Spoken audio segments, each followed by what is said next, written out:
Finally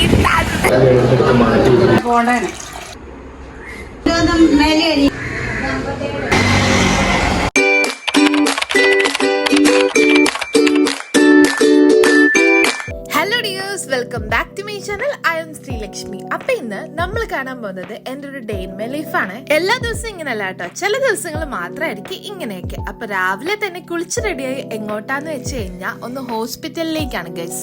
നിങ്ങളിലെ എത്ര പേർക്ക് ഇഷ്ടമാണ് ഈ കടലാസ് പൂ? എന്റെ ഫേവറേറ്റ് ആട്ടോ, എനിക്ക് ഭയങ്കര ഇഷ്ടമായത് നിൽക്കുന്ന കാണാൻ തന്നെ. അങ്ങനെ ഞാൻ അവർക്കുള്ള കാത്തിരിപ്പായി ആരാണെന്നല്ലേ ബൈസ്റ്റാൻഡർ ആയിട്ട് പോകുന്ന പേഷ്യന്റിനുള്ള കാത്തിരിപ്പ്. ഫസ്റ്റ് അവരെത്തിയപ്പോ ഞാൻ എത്തിയിട്ടില്ലായിരുന്നേ. അപ്പൊ അവര് നേരെ പെട്രോൾ അടിക്കാൻ വേണ്ടി പോയി. പെട്രോൾ അടിക്കാൻ പോയിട്ട് വന്നപ്പോ ചെറുതായിട്ട് എനിക്കൊന്ന് പോസ്റ്റ് കിട്ടിയേ. അങ്ങനെ കാത്തുകാത്തിരുന്നത് അവരിങ്ങെത്തിയ. സോ ഗൈസ്, ആരാണെന്ന് ഞാൻ വഴിയെ പറയാം. അങ്ങനെ നമ്മൾ നേരെ നമ്മുടെ രൂപേഷ് ഡോക്ടറിന്റെ ഡെന്റൽ ക്ലിനിക്കിലേക്കാണ് പോകുന്നത്. ഫൈനലി നമ്മൾ അവിടെ എത്തിയിട്ടുണ്ട്. ആലപ്പുഴയിലുള്ളവർക്ക് അറിയാം, ഇത് നമ്മുടെ രസീതയാണ് ഗൈസ്. ആലപ്പുഴയിലൊരു ഇൻഫ്ലുവൻസർ ആണ്. അപ്പൊ പുള്ളിക്കാരിയുടെ പല്ലെടുക്കാൻ വേണ്ടിയിട്ടാണ് നമ്മൾ ഇന്ന് ഡെന്റൽ ക്ലിനിക്കിൽ വന്നിരിക്കുന്നത്. അതിനു മുന്നേ നമ്മളൊരു വീഡിയോസ് ഒക്കെ എടുത്തിട്ടുണ്ടായിരുന്നേ. കാരണം ഒരു ഇൻഫ്ലുവൻസേഴ്സിന്റെ ലൈഫ് എന്ന് പറയുന്നത് ഒത്തിരി കമ്മിറ്റ്മെന്റ്സ് കാണും. അപ്പൊ അവർക്കൊക്കെ പല്ലെടുത്ത് കഴിഞ്ഞാൽ റിപ്ലൈ കൊടുക്കാൻ പറ്റാത്തത് കൊണ്ട് നമ്മളൊരു വീഡിയോ തന്നെ ചെയ്തിടാന്ന് പ്ലാൻ ചെയ്തു. ആള് കാണുന്ന കണക്കൊന്നും അല്ലേ, ഭയങ്കര പേടിയാണ്. അങ്ങനെ നമ്മൾ ഒന്ന് ജസ്റ്റ് ഒന്ന് സഡേഷൻ ഒക്കെ എടുത്തിട്ടുണ്ടായിരുന്നേ. കാരണം ആ പെയിൻ വലുതായിട്ട് അറിയാതിരിക്കാൻ. ദേ പോയി ദാ വന്നെന്നൊക്കെ പറഞ്ഞത് കണക്ക് രൂപേഷ് ഡോക്ടർ വളരെ പ്രോ ആയത് കാരണം പെട്ടെന്ന് തന്നെ പല്ലെടുത്ത് മാറ്റിയിട്ടുണ്ടായിരുന്നേ. രാവിലെ ചെന്നാൽ നമ്മള് ഇറങ്ങിയത് ഏകദേശം ഉച്ചയൊക്കെ ആകാറായപ്പോഴാണ്. പിന്നെന്ത് ചെയ്യാനാ, ഒടുക്കത്തെ വിശപ്പായിരുന്നു. ഞാനാണെങ്കിൽ രാവിലെ ബ്രേക്ക്ഫാസ്റ്റ് പോലും കഴിച്ചിട്ടില്ലേ. അങ്ങനെ പല്ലെടുത്ത് കഴിഞ്ഞിട്ടുള്ള റെസിപ്രോക്കലിനെയാണ് ഗൈസ് നിങ്ങൾ ഈ കാണുന്നത്. എന്ത് സാധനം അങ്ങനാണല്ലോ, നമുക്ക് ആവശ്യമില്ലെങ്കിൽ അതിനെ അങ്ങ് പറിച്ചങ്ങ് മാറ്റുക. അതുപോലെ ഒരു ആവശ്യമില്ലാത്തൊരു പല്ലിടെയാണ് നമ്മളിപ്പോ പിഴുത് കളഞ്ഞത്. ഡെന്റൽ ഹോസ്പിറ്റലിൽ വന്നു കഴിഞ്ഞാൽ ഐസ്ക്രീം കഴിക്കണം, അത് മസ്റ്റ് ആണ്. പിന്നെ പറയണ്ടല്ലോ ഗൈസ്, പല്ലെടുത്ത് കഴിഞ്ഞാൽ തണുത്ത ആഹാരം മാത്രമേ കഴിക്കാൻ പറ്റത്തുള്ളൂ. അല്ലെങ്കിലും പിള്ളേർക്കൊക്കെ വീട്ടുകാർ സമ്മതത്തോടെ വാങ്ങിച്ചു കൊടുക്കുന്ന സമയമാണ് ഈ പല്ലെടുക്കുക, ഡെന്റൽ ഹോമിൽ പോയിട്ടൊക്കെ ഉള്ള ഈ ഒരു ഐസ്ക്രീം തീറ്റി. അങ്ങനെ റെസീറ്റാക്കുള്ള ഐസ്ക്രീം വാങ്ങിച്ചിട്ട് ഞങ്ങൾ രണ്ടുപേരും നേരെ അൽറീമിന്ന് മന്തി കഴിക്കാനാണ് പോയത്. എനിക്ക് ചെറിയൊരു സങ്കടമൊക്കെ ഉണ്ടായിരുന്നു, കാരണം കഴിക്കാൻ പറ്റാത്ത ഒരാളുടെ കൂടെ ഇരുത്തി നമ്മൾ എങ്ങനെ കഴിക്കാന്ന്. പക്ഷെ വിശപ്പിന്റെ വിളിയും സാധനം വന്നപ്പോ ഉണ്ടല്ലോ കേസ്, പിന്നെ കണ്ണ് കണ്ടില്ല, ഫുള്ള് ഞാനങ്ങ് കഴിച്ചു തീർത്തെ. നിങ്ങൾ വിചാരിക്കുന്നുണ്ടായിരിക്കും ഞാൻ എന്ത് ക്രൂരയാണെന്നല്ലേ. പക്ഷെ എന്ത് ചെയ്യാനാ ഗൈസ്, നമുക്ക് കഴിക്കാൻ വിശന്നിട്ട് വയ്യായിരുന്നു. റെസീത്തേക്കാണെങ്കിൽ അത് കഴിക്കാനും പറ്റത്തില്ല. നമ്മൾ മന്തി വെച്ചപ്പോ റെസീത്ത് ഐസ്ക്രീമും കഴിക്കായിരുന്നേ. അങ്ങനെ നമ്മൾ അൽറീമിന്ന് ഫുഡൊക്കെ കഴിച്ചു കഴിഞ്ഞിട്ട് ഞാൻ നേരെ എന്റെ വീട്ടിലേക്കാണ് പോയത്. വീട്ടിൽ ചെന്നപ്പോഴോ സുട്ടാപ്പത്തെ വെള്ളത്തിൽ കളിക്കാണ്. ഈ ചൂടത്ത് കുഞ്ഞുങ്ങളെയൊക്കെ ഇങ്ങനെ ഇരുത്തുന്നതാട്ടോ ഏറ്റവും ബെറ്റർ. കാരണം അവന്റെ ദേഹത്ത് നിറയെ കുഞ്ഞു ചൂടൂരുക്കൾ ഉണ്ടായിരുന്നേ. കുട്ടികളായതുകൊണ്ട് മെഡിസിൻ ഒന്നും ഇല്ലാത്തത് കൊണ്ട് ഞങ്ങൾ ഇങ്ങനെയൊക്കെ ഇരുത്തിയാണ് അവന്റെ ചൂടൂര് മാറ്റിയത്. പിന്നെ ഞാനും സുട്ടാപ്പും അവന്റെ അമ്മയൊക്കെ കൂടി നല്ലൊരു ഉറക്കം അങ്ങ് ഉറങ്ങിയേ.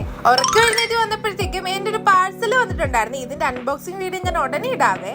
പിന്നെ ഞാനിപ്പോ വൈകുന്നേരങ്ങളിൽ നടക്കാൻ പോകുന്നുണ്ടെന്ന് പറഞ്ഞിട്ടുണ്ടല്ലോ. അങ്ങനെ ഞാൻ വൈകുന്നേരം അമ്മ വിളക്കൊക്കെ കൊളുത്തി കഴിഞ്ഞപ്പോ നടക്കാനായിട്ട് ഇറങ്ങിയേ. എനിക്കറിയില്ല ഗൈസ്, എനിക്ക് ആ പഴയ ആ ഒരു ലുക്കിലേക്ക് തിരിച്ചു പോകാൻ പറ്റുമെന്ന്. പക്ഷെ എങ്ങനെയെങ്കിലും എനിക്ക് കുറച്ച് വയറെങ്കിലും കുറച്ചെടുക്കണം. എന്റെ ഒരു മടിയും എന്റെ അശ്രദ്ധയൊക്കെയാണ് ഇത്രയും കൊടവേറെ വെക്കാനുള്ള മെയിൻ കാരണം. ഒന്ന് ഡയറ്റ് എടുക്കാന്ന് തീരുമാനിക്കുമ്പോ ഒന്നെങ്കിൽ കുറച്ച് ഫുഡ് കൊളാപ്സ് വരും, അല്ലെങ്കിൽ എന്റെ അമ്മ ഇതുപോലെ കുറെ സ്നേഹപ്രകടനങ്ങൾ അങ്ങ് നടത്തും. ക്ഷീണിച്ചു വന്ന എനിക്ക് എന്റെ അമ്മ നല്ല അടിപൊളി തണുത്ത നാരങ്ങ വെള്ളമാണ് ഈ ഉണ്ടാക്കിക്കൊണ്ട് തരുന്നത്. ശരിക്കും ഈ വണ്ണം വെക്കാനുള്ള മെയിൻ കാരണം എന്റെ അമ്മയാണ് ഗൈസ്. വേണ്ടാന്ന് ഞാൻ പലതവണ വിചാരിച്ചു, പക്ഷെ പറ്റുന്നില്ല ഗൈസ്. എനിക്ക് അങ്ങോട്ട് ഫുഡ് കൺട്രോൾ ചെയ്യാനേ പറ്റുന്നില്ല. അങ്ങനെ നടന്ന് ഏകദേശം ഒരു ഈവനിങ് ടൈം ആയിട്ടുണ്ടേ. നന്നായിട്ട് ഇരുട്ടിന്ന് തുടങ്ങി. അപ്പോഴത്തേക്ക് നമ്മുടെ സുട്ടപ്പനെ ഇറങ്ങിയിട്ടുണ്ടായിരുന്നേ. നമ്മുടെയൊക്കെ പിൻതലമുറ ആയതുകൊണ്ടാണോ എന്നറിയത്തില്ല, പുള്ളിക്കാരന് ഞങ്ങളെ കണക്ക് വീട്ടിലിരിക്കാൻ ഒട്ടും താല്പര്യമില്ല. എവിടെയെങ്കിലും ഒക്കെ ഇങ്ങനെ ഈവനിങ് ആകുമ്പോൾ കറങ്ങാൻ പോകണം ഗൈസ്. അങ്ങനെ റോഡിലെല്ലാം നടന്ന് ക്ഷീണിച്ചു വന്നപ്പോ പാല് കുടിച്ച് കിടക്കുകയാണ്. പിന്നെ ഞാൻ PSCയിൽ 1-2 സാധനങ്ങൾ എനിക്ക് അപ്ലൈ ചെയ്യാനുണ്ടായിരുന്നു. അതൊക്കെ ഞാൻ ഇരുന്നങ്ങ് നോക്കി. എന്റെ ഈ വീഡിയോ കാണുന്ന വ്യൂവേഴ്സിനോട് എനിക്ക് പറയാനുള്ളത്, PSC എന്ന് പറയുന്നത് ഒരു ലൈഫ് ടൈം സെറ്റിൽമെന്റ് ആണ് ഗൈസ്. സോ നിങ്ങളൊക്കെ പഠിച്ചു കഴിഞ്ഞാൽ എങ്ങനെയെങ്കിലും ജോലി കിട്ടും. ഈ വന്ന കാലത്ത് ജോലി ഇല്ലെങ്കിൽ യാതൊരു വിലയും ഇല്ല നമുക്ക് ഈ സമൂഹത്തിൽ. സ്നേഹമൊക്കെ ഉണ്ടെങ്കിലും പണത്തിന്റെ മൂല്യം എന്ന് പറയുന്നത് വേറെയാണ്. നമുക്കൊരിക്കലും സ്നേഹം കലത്തിലിട്ടാൽ ചോറാവില്ല. കാശ് കൊടുത്ത് അരി മേടിച്ചാൽ മാത്രം നമുക്ക് ചോറ് കഴിക്കാം. അപ്പൊ മാക്സിമം എല്ലാരും പഠിച്ചൊരു ജോലിയൊക്കെ വാങ്ങിക്കാൻ നോക്കേ. പിന്നെ ഈവനിങ് ടൈം ഞങ്ങളുടെ ഇങ്ങനെയൊക്കെയാ. സുട്ടപ്പനുള്ളപ്പോ എന്റെ വീട്ടിൽ നിന്ന് ഞാൻ നേരെ സുട്ടപ്പന്റെ വീട്ടിലേക്ക് പോകും. സത്യം പറഞ്ഞാൽ ഞങ്ങളുടെ സുട്ടപ്പൻ ഞങ്ങൾക്ക് എല്ലാവർക്കും കാത്തിരുന്ന് കിട്ടിയ സ്വത്താണ്. അത് മാത്രല്ല, ഞങ്ങൾ ഇത്രയും പെണ്ണുങ്ങളുടെ ഈ ഒരു കൊച്ചാന്തരി മാത്രമുള്ള കേസ് ആരെങ്കിലും പറഞ്ഞാൽ വിശ്വസിക്കുവോ? ഈ ഒരു ഐറ്റം ഉണ്ടല്ലോ എന്റെ ഫേവറേറ്റ് ആണ്, സ്വീറ്റ് പൊട്ടറ്റോ. സോ അങ്ങനെ അതും കുറച്ച് കഴിച്ചിട്ട് പിന്നെ ഒരു കുട്ടി ഷോപ്പിങ്ങിന് വേണ്ടിയാണ് പോകുന്നത്. ഇത് നമ്മുടെ വീടിന്റെ തൊട്ടടുത്തുള്ള ഷോപ്പാണ്. നമുക്ക് അത്യാവശ്യം വേണ്ട പലചരക്ക് സാധനങ്ങളും പച്ചക്കറിയൊക്കെ നമ്മൾ ഈ അമ്മ സ്റ്റോഴ്സിൽ നിന്നാണ് വാങ്ങിക്കാറ്. അങ്ങനെ സാധനങ്ങളൊക്കെ വാങ്ങിച്ചിട്ട് തിരിച്ച് ഞാൻ നേരെ വീട്ടിലേക്ക് പോവാണ്. അപ്പൊ ഇന്നത്തെ വീഡിയോ ഇത്രയുള്ള guys. Tata bye bye, love you all. അപ്പൊ ഇതുവരെ എന്റെ ചാനൽ സബ്സ്ക്രൈബ് ചെയ്യാത്തൊരു ചാനൽ സബ്സ്ക്രൈബ് ചെയ്യണേ.